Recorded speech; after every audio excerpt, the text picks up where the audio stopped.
spoke to us about this one homeless man, or this one charity case who was coming in, and he was a very nasty man, very verbally abusive to synagogue secretary and to others, and the rabbi asked us not to give to him, pointed out that he verbally abused and tormented the synagogue secretary.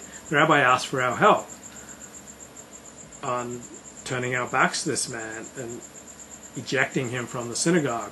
Because it's easy to wimp out with these nasty characters who come around seeking charity, and you think, oh, let somebody else be the tough guy and eject him. I just don't have the koach. I just don't have the strength to deal. And I often feel like that. Oh, I just don't have the strength to deal with this right now. And sometimes you have to find the strength even when it's not immediately available. So again, people are asking, where's the rabbi tonight?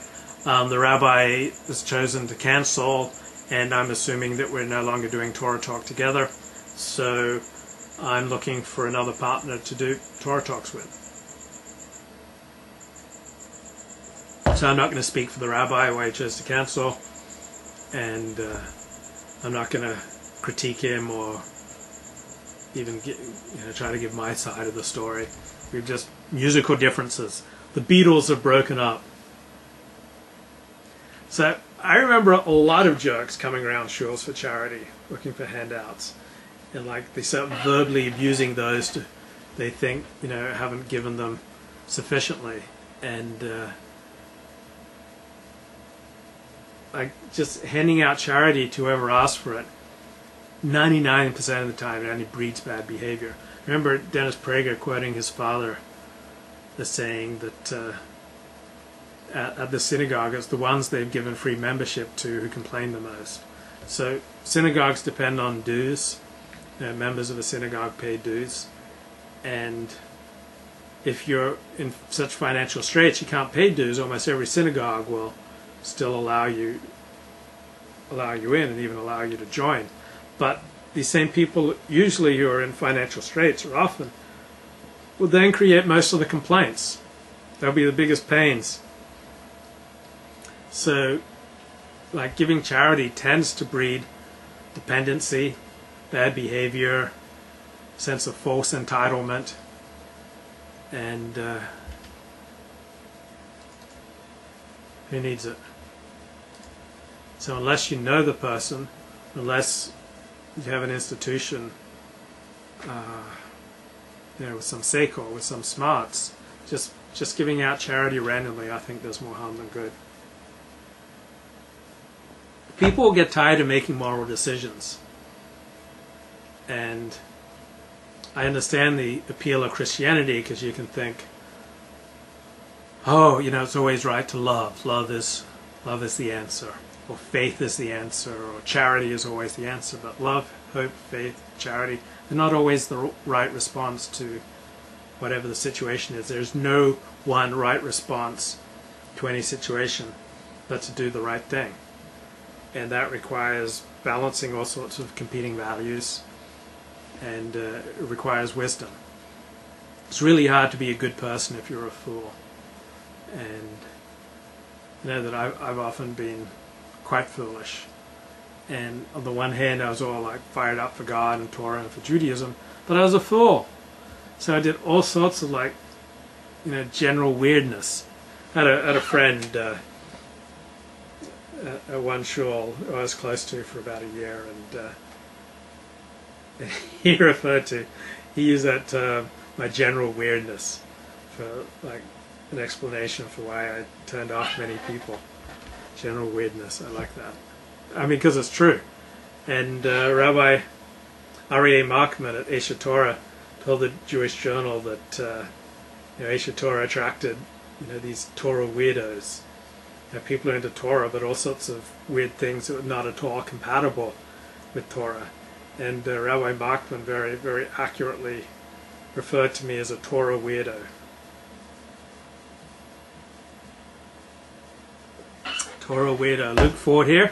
This week's Parsha is Acharei. So it's Leviticus chapter 16 through 18.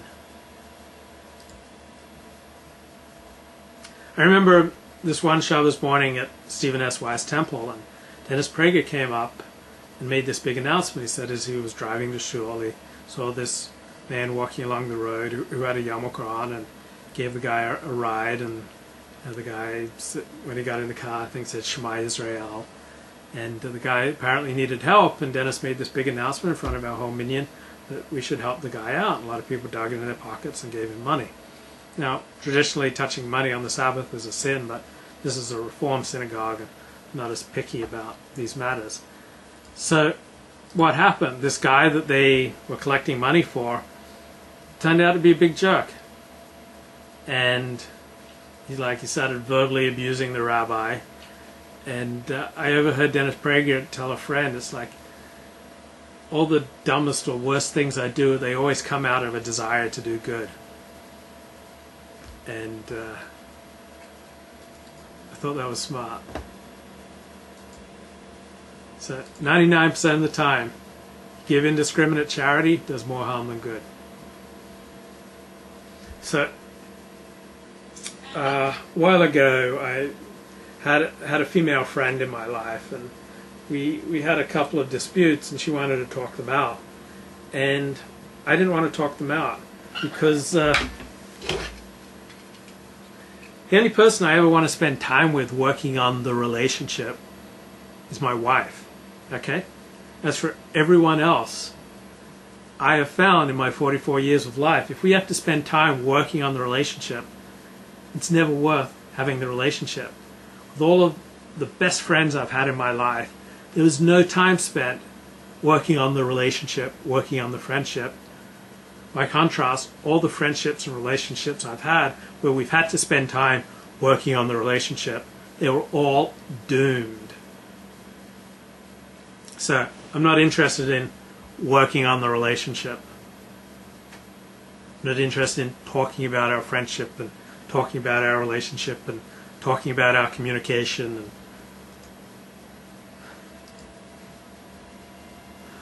I'll save that for my wife. And if you're expecting birthday cards, only give a birthday card to my girlfriend. I don't have a girlfriend, nobody gets birthday cards. So I remember hearing Dennis Prager talk about this. He said he was ambivalent about unmarried people in a relationship getting therapy for their relationship. And he made the point, if you're having problems this severe in your relationship, you probably should not get married. If you're not enjoying each other without working on the relationship, then seek out someone you can enjoy without therapy and without working on the relationship. Once my previous romantic relationships needed therapy, and off the top of my head, I can only think of one where we visited a shrink together to talk about the relationship. But once all my previous relationships needed therapy, they were already doomed. I'm on good terms with most of my ex-girlfriends, but some of them I will not be friends with on Facebook, because if I let them into that fairly intimate area of my life, they just create chaos because they're just too needy and they're too reactive and they don't read social cues very well. I remember I had this one girlfriend who had been very traumatized by having her car stolen 2 or 3 times. So she would carry her laptop around with her, and she'd even carry it into shul on Shabbat. So she just didn't read the cues. She didn't get the message, this is not appropriate.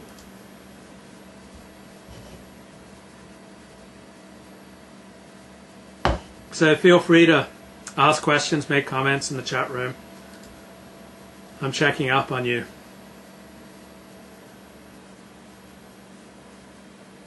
So I read this great book by John Goldwyn, or he wrote these famous books on marriage, did this famous marriage center at the University of Washington, I believe, and he'd videotape couples discussing, and he was able to pick up in just a few minutes if a couple was likely to divorce or not, because he would look for signs of contempt, and he said contempt was the one thing that a relationship cannot survive,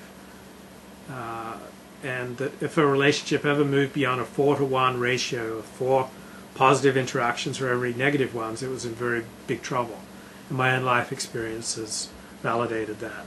whenever we started getting down to a 4-to-1 ratio,